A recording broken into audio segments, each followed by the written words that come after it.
ကြည့်လိုက်ဟိုစပယ်ကောင်လက်ထောက်ပြီးဟိုဘက်ကခရီးမလေးကိုမှနှစ်ယောက်ပေါင်းအနိုင်ကျင်းနေတာဇာမနှစ်ယောက်မသိအဖြစ်နေအဖြစ်နေ你都记下来，你人家在播呢，刚刚没录三个样包，后单话干啥都没有，干啥了有干啥没怕干啥都没有，澳真啥嘛。သမီးကဘာလို့သူ့ကိုမခေါ်တာလဲဆိုတော့သူ့မှာအကြောင်းပြချက်မရှိဘူး။ဘာဖြစ်လို့သူကဘာလုပ်တာလဲဆိုရင်အနိုင်ကျင့်နေတာ။ အရင်နှစ်တုန်းကလည်းဒီမြောင်းမြမှာပေါ့နော်ចောင်းသူလေးတယောက်ကိုအုပ်စုဖွဲ့ဝိုင်းပြီးတော့ဒါအနိုင်ကျင့်တဲ့ရုပ်သံဗီဒီယိုဖိုင်တွေလည်းထွက်လာတယ်ဗျာနော်အားလုံးလည်းအသိပဲဒီနှစ်မှာလည်းဒီចောင်းသူလေးတယောက်ကိုအုပ်စုဖွဲ့ပြီးတော့နော်အနိုင်ကျင့်တဲ့ဗီဒီယိုလေးတစ်ပုဒ်လည်းထပ်ပြီးတော့ထွက်လာသေးတယ်ဗျမြောင်မြကိစ္စကတော့အနိုင်ကျင့်တဲ့သူတွေဘက်ကပေါ့နော်အနိုင်ကျင့်တဲ့သူတွေရဲ့မိဘတွေကဒါပတ်စံရှိတဲ့အတိုင်းဝိုင်းနေလို့ဒါပြောကြတယ်အဲ့ဒီကိစ္စလဲဒါသိမကြဘူးပျောက်ကွယ်သွားတယ်ဗျာနော်အခုဆိုရင်အစအနာတော့မကြတော့ဘူးအခုဒီကောင်မလေးကလည်းဒါအုပ်စုဖွဲ့ပြီးတော့အနိုင်ကျင့်ခံရတဲ့ကောင်မလေးပဲဖြစ်တယ်ဗျဆရာမတွေကလည်းဒီဗီဒီယိုကိုတွေ့မှာပဲဗျဒါပေမဲ့အခုထိဘာမှအရေးယူတာတွေတော့မတွေ့သေးဘူးကဲဒီဗီဒီယိုလေးကိုကျွန်တော်တို့တစ်ချက်လောက်အတူတူကြည့်ကြမယ်ဗျာနော်ကျမပြောအောင်မယ်သိလားကျမတို့နိုင်ငံမှာလဲလေကျမပြောငင်ဒါလေးရှိလို့ပြင်ပြမယ်ဒီမှာဟိုကြည့်လိုက်ဟိုစပယ်ကောင်လက်ထောက်ပြီးဟိုဘက်ကခရီးမလေးကိုမှနှစ်ယောက်ပေါင်းအနိုင်ကျင်းနေတာဇာမနှစ်ယောက်မသိအဖြစ်နေအဖြစ်နေဇိုးတွေများလာနော်အခုနောက်ပိုင်းကျောင်းသားတွေကငါပြောချင်တာဗာလဲမင်းတို့အတန်ပိုင်းဘန်းမှာဆိုကျမအတန်ဖြောက်တာကိုရီးယားကားတွေကြည့်ပြီးတော့ကိုစောက်စင်ကိုမသိပဲနဲ့ကိုဘွားကိုမေ့ပြီးတော့စောက်တူလေးတွေလုံရတာဟမ်ကျောင်းထဲမှာတော့ပြီးတော့ကျမသိချင်တာအဲ့ကျောင်းရဲ့ဆရာဆမတွေဒီဗီဒီယိုမတွေ့ဘူးလားမသိကောင်မတွေကောင်းတွေဘာတွေလုပ်နေတော့မသိဟမ်ဒီကလေးမလေးအနိုင်ကျင့်ခံရတာမမြင်ဘူးလားမသိပြီးတော့ငါဒဲစိန်ခေါ်တယ်သိလားငါဒဲစိန်ခေါ်တယ်အဲ့ဒီဟိုဘက်ကဒီအနီနဲ့ကောင်မလေးမပါဘူးဟိုဘက်ကအဖြူမဲကြားလေးနဲ့ကောင်မရေခုနစကွဲကုန်းမှာလက်ထောက်ထားတဲ့ဆရာကြီးစတိုင်ဖန်ပြီးလက်ထောက်ထားတဲ့ဒီနွားမရေဟိုကဒဲစိန်ခေါ်တယ်နောက်ထပ်9ယောက်ပေးတယ်နေတို့2ယောက်9ယောက်ပေးတယ်9ယောက်ပဲချတယ်အေးရောပါနော်နေတို့9ယောက်9ယောက်ပဲချတယ်တိုက်တဲ့နေရာချင်းကောင်မကြီးဘာကြီးဇောင်းထနေရကြီးလာရင်နေတို့ကပညာသွားသင်ပြီးနေတို့ကကြီးလာရင်နေတို့ကြည့်ရတာနေတို့ပညာတတ်ဘဝနဲ့ကောက်ကောက်မို့လှုပ်ဆောင်မရောက်ပါဘူးဟိုတန်းသွားရင်ဂန်စတာလုံးမရုပ်ဂန်စတာတော့ရိုးဂန်စတာမို့ဖာဂန်စတာလုံးမရုပ်အောက်တန်းသွားမှာဘာဖြစ်ရှင်လားလူကြီးတော့သူများစီးထားတဲ့ဒီမှာတောင်းခဏလောက်ပါခုဘာဖြစ်ညာချင်းကြောင်းနဲ့တိုက်ဘာနိုင်ကြည့်နော်ဟိုကောင်မလေးကကြောင်းလေးကထွက်သွားတယ်စိတ်စင်ပြောင်းညက်ဟမ်ဟိုကောင်မလေးကနောက်ဆုံးကြောင်းလေးကနေထွက်သွားတယ်အတန်ပိုင်းဘန်းလို့သိလားမသိတနာပါတယ်ဟိုစောက်တော့မလေးငါလည်းဆိုကြောဘူးလိုက်ချပြီးလုတ်တယ်သိလားဟိုကလေးမလေးကတော့ဒါသူပညာရှင်နီးနဲ့ရှောင်လာတာမပြောသူများပြန်သွားတာအချိန်ထိတော့ဗီဒီယိုလိုက်ရိုက်ပြီးတော့စောက်ချက်ခွဲတာပါသူတို့ကိုရီးယားဘာဖြစ်ရမလဲတို့စောက်ခေါက်တို့မှန်တဲ့ပြန်ကြည့်ကိုရီးယားမိုင်းနေတယ်မတွေ့ဘူးကြည့်တော့လေသူများအိမ်မှာဖက်တိုက်ကြမ်းတိုက်စောက်ဖင်းရဖင်းတက်လာတဲ့ရုပ်တွေပဲဘာရုပ်မှလည်းမပါဘူးသူများသားတွေသွားပြီးတော့နှိပ်တော့အောက်ကလာမှာဘာအစင်းမှလည်းမရှိအစင်းရှိလို့နေတို့ကသူများကလေးကိုသွားအနိုင်ကျင့်တာဆိုထားလိုက်တော့လေနေတို့အစင်းရှိလို့သူများကလေးကိုနိုင်ကျင့်တာဆိုထားလိုက်တော့လေနှစ်ယောက်ပေါင်းလိုက်လို့သူများဖက်နဲ့တင်ရင်လာအောင်မရှိဘူးကျတော့မိုင်းလားမိုင်းမစင်တာတော့ခဲ့နေတို့2ယောက်အပြင်နောက်ထပ်9ယောက်ပြီးဘာကြောင့်လဲချလာခဲ့တာအဲ့မိုင်းလေအောင်မိုင်းလူကြီးတော့အမွှေးမစုံဘူးဘာဖြစ်ချင်လဲတောက်ဘူးမိုင်း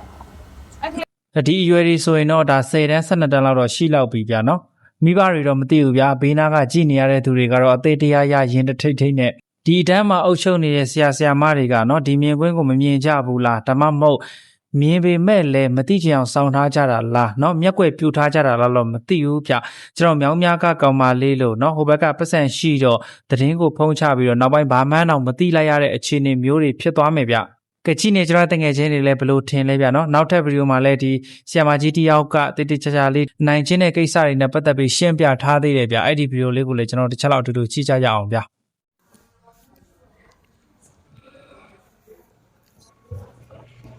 ကျောင်းတွင်းရံပွဲတွေဘာလို့ဖြစ်နေတာလဲเนาะဆရာကြီးဆရာမကြီးများเนาะကျောင်းဦးကြီးများရောလက်ထောက်များရော ကျမတို့ကျောင်းတွင်းရံပွဲတွေမဖြစ်အောင်ကြိုတင်ကာကွယ်လို့ရပါတယ်အဲ့တော့ကျမရဲ့အတွေ့အကြုံလေးတစ်ခုကိုပြောပြခြင်းပါတယ်ကျမကျောင်းအုပ်ဖြစ်တဲ့အချိန်ကျမနေကင်းကျောင်းဆင်းရင်ကလေးတွေကိုစော့တာတွေကိုကျမကြည့်ပါတယ်အဲ့လိုကြတာတော့ကျမမူလာတန်းအဆင့်ပေါ့နော်မူလာတန်းအဆင့်အဲ့ဒီခါမှာကလေးမလေးတယောက်ကလေအဲ့ဒီပရင်းပေါက်ဒီကျောင်းဝင်ပေါက်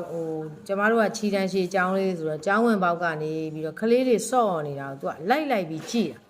လိုက်ကြည့်နေကျမတစ်နေ့လေးလာတယ်နှစ်နေ့လေးလာတယ်သုံးနေ့လေး तू ကလုံးဝဆင်းမစော်ပဲနဲ့မတ်တက်ရက်ပြီးကျန်တဲ့ကလေးတွေပျော်ပျော်ရွှင်ရွှင်စော့နေတဲ့ဟာကို तू ကငေးပဲကြည့်နေအဲ့ဒါနဲ့ကျမကနေပြီးတော့သမီးလေးလာအောင်သမီးလေးဘာလို့ဝင်မစော့တာလဲဆိုတော့သမီးကိုသူတို့ကမခေါ်လို့တဲ့နော်သမီးကိုသူတို့ကမခေါ်လို့တဲ့သမီးကိုဝင်မစော့ခိုင်းဘူးတဲ့အဲ့ဒါကြောင့်သမီးမစော့ရပါဘူးတဲ့ဆိုအဲ့ဒါနဲ့ပဲကျမဘာလို့ကလေးတွေစော့နေတဲ့ကလေးတွေကိုကျမခေါ်လိုက်တယ်ကဲကလေးတို့ရေဘာဖြစ်လို့သူ့ကိုခေါ်မစော့တာလဲကျမအဲ့လိုမေးတဲ့အခါမှာရွှေသီးကခေါ်မစော့ခိုင်းလို့ပါတဲ့နော်အဲ့တော့ကလေးကိုဝင်မစော့သူနဲ့သူ့ကိုမခေါ်နဲ့သူ့ကိုခေါ်စော့လို့သူနဲ့ခေါ်ရင်သူ့ကိုခေါ်စော့လို့ရှင်နင်တို့ကိုငါမခေါ်ဘူးဆိုပြီးတော့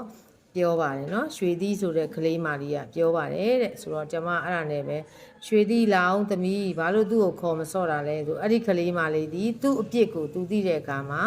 ငြိမ်ပြီးတော့မတ်တက်ရက်နေတယ်နော်ငြိမ်ပြီးမတ်တက်ရက်နေတဲ့အခါကျတော့သမီးစော့ရတာကိုကြိုက်လားကြိုက်တယ်ဒါဆိုသူလည်းစော့ခြင်းမှာပေါ့နော်သမီးကဘာလို့သူ့ကိုမခေါ်တာလဲဆိုတော့သူ့မှာအကြောင်းပြချက်မရှိဘူးဘာဖြစ်လို့तू ကဘာလုပ်တာလဲဆိုရင်အနိုင်ကျင့်နေတာနော်အနိုင်ကျင့်နေတော့ကျမအဲ့ဒီအနိုင်ကျင့်တဲ့ကလေးကိုလည်းမစူဘဲနဲ့နားလဲအောင်ဒီကလေးကိုခေါ်စောဖို့ကြောင်းနောက်အဲ့လိုခွဲကြမခွဲကြဖို့ကြောင်းပြောပြီးတော့ဒီဘက်ကလေးကိုလည်းသွားစောဖို့ကျမတိုက်တွန်းလိုက်တဲ့အခါမှာနောက်နေ့တွေမှာကျောင်းထဲမှာအဲ့ဒီကလေးအားလုံးပျော်ပျော်ရွှင်ရွှင်စော့နေတာကိုတွေ့ရပါတယ်နော်အဲ့တော့ပြောချင်တာကဆရာတို့ဆရာမတို့ကစာသင်ယုံနဲ့မရပါဘူးအတန်းထဲမှာကိုယ်ကလေးတွေဘလို့နေထိုင်စာသင်ယူနေလဲဆိုတာကိုကျမတို့ကစာသင်ချိန်မှာနေမကြည့်ရပါဘူးเนาะစာသင်ချိန်ပြင်ပစာသင်ပြီးနားနေတဲ့အချိန်စာသင်ပြီးနားနေတဲ့အချိန်တွေပါကျမတို့ကကြည့်ရပါမယ်เนาะအဲ့တော့စာသင်နေတော့မှပါကြည့်လို့ရပါတယ်တခါတလေကြာရင်ကလေးတွေရဲ့အကျင့်တိုင်းနေရာဥတတ်ပါတယ်ကလေးတယောက်ကနေရာချင်းချင်းလေးရပြီးကက်တက်ရေးနေပြီမဲ့တချို့တွေနေရာအခြေကြီးဖြစ်နေပါတယ်ဒါကြောင့်မလို့ဆရာတို့ဆရာမတို့ဟာကလေးတွေကိုအချိန်တိုင်းလေ့လာကြည့်ရှုနေရပါမယ်ကလေးတွေကဘလို့အခြေအနေနဲ့သင်ယူနေလဲဘလို့အခြေအနေနဲ့ကြောင်းတက်နေလဲဆိုတာကျမတို့ကကြည့်ရပါမယ်အဲ့လိုကြည့်မှကောင်းလိုက်တဲ့အကြံပေးစကားပြနော်ပုံမှန်မဟုတ်တဲ့ဖြစ်ရပုံမှန်မဟုတ်တဲ့ဟာတွေကိုဆရာတို့ဆရာမတို့ကတွေ့ပြီဆိုရင်ကျမတို့ကခေါ်မေးရမယ်မျက်ွယ်ပြုတ်ထားလို့မရဘူးเนาะအဲ့လိုခေါ်မေးပြီးတော့ဒီပြဿနာကိုဖြေရှင်းပေးရမယ်ဥပမာအပြင်စာရေးကုံမှာနေရာဥထားတယ်တချို့ကလေးတွေကကြောက်တော့မပြောရဲဘူးเนาะကျမငငယ်ကကျမ10တန်းနှစ်ကကလေးလေးတယောက်နဲ့စကားပြောဘူးတယ်သူပါသွားတဲ့မုတ်ဘူးကိုမစားရဘူးနေတိုင်းသူတို့မုတ်ကျွေးမှာသူတို့ကခေါ်တယ်တဲ့ဝင်းဆော့ခိုင်းနေเนาะဒါတွေကကျမတို့ပုံမြင်မဟုတ်ဘူးရုပ်ရှင်မဟုတ်ဘူးဇလန်းမဟုတ်ဘူးစာသင်ခန်းထဲမှာနေ့စဉ်ဖြစ်နေတဲ့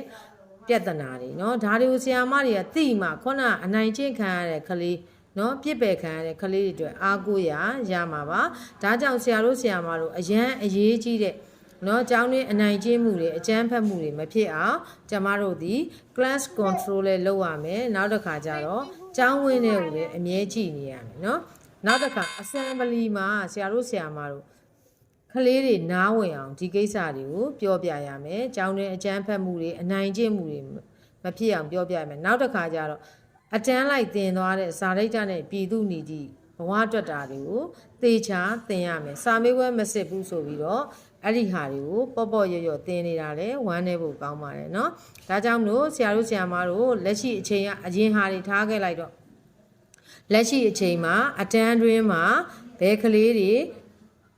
ပုံမှန်မဟုတ်ဘူးလေเนาะဘယ်ကလေးတွေကပုံမှန်တိုင်းဟုတ်နေလဲဆိုတာကိုစာသင်ချိန်မှာရောစာကျောင်းဆင်းချိန်တွေမှာရောဆရာတို့ဆရာမတို့လေ့လာပြီးတော့ကျောင်းတွင်အကျန်းဖက်မှုတွေအနိုင်ကျင့်မှုတွေမဖြစ်အောင်ဂရုစိုက်ကြပါလို့ပြောရင်းနဲ့ညီကုန်းချုပ်ပါတယ်အားလုံးတက်တာပါနားထောင်နေတဲ့သူတွေထဲမှာဆရာဆရာမတွေပါတယ်ဆိုရင်တော့ဒါဒီဆရာမကြီးပြောသွားတဲ့စကားလုံးတွေဒီဆရာမကြီးပေးသွားတဲ့အချက်တွေကတကယ်ကိုတန်ဖိုးရှိလိမ့်မယ်လို့ထင်နေဗျာနော် အခုခေတ်ကဗျာနော်နာသုံးနာနဲ့ညီတဲ့ဆရာဆရာမတွေကတော်တော်ရှားသွားပြီဗျာနော်စေတနာဝါဒနာအနှစ်နာဒီလိုမျိုးနာသုံးနာကိုပိုင်ဆိုင်ထားတဲ့ဆရာဆရာမတွေကတော်တော်နည်းသွားပြီဒါကြောင့်မို့လဲကျောင်းတွင်းမှာမဖြစ်တဲ့မဖြစ်ထိုက်တဲ့ရံပွဲတွေမဖြစ်တဲ့မဖြစ်ထိုက်တဲ့စီလုံးမှုပြိုကွဲတာတွေကခဏခဏကိုဖြစ်နေကြတယ်ခဏခဏကိုကြားနေကြတယ်ဗျအိမ်ကိုရောက်တယ်ဆိုရင်ကိုယ့်ရဲ့သားသမီးကိုနော်ကျောင်းမှာဘာဖြစ်ခဲ့လဲကျောင်းမှာအစဉ်ပြေရဲ့လားဆိုတဲ့သူတို့ရဲ့အဖြစ်အပျက်တွေကိုမိဘတွေကနားထောင်မှုလဲလိုအပ်ပါတယ်ဗျနော်ကြည့်နေကျွန်တော်တငယ်ချင်းတွေပြောချင်တာလေးတွေရှိတယ်ဆိုရင်ကျွန်တော်အောက်မှာ comment လေးရေးပေးထားခဲ့လို့ရပါတယ်ဗျဗီဒီယိုလေးကတော့ဒီလောက်ပါဗျနောက်ထပ်ဗီဒီယိုမှာကျွန်တော်တို့ပြန်လဲဆုံတွေ့ကြပါဦးမယ်ဗျ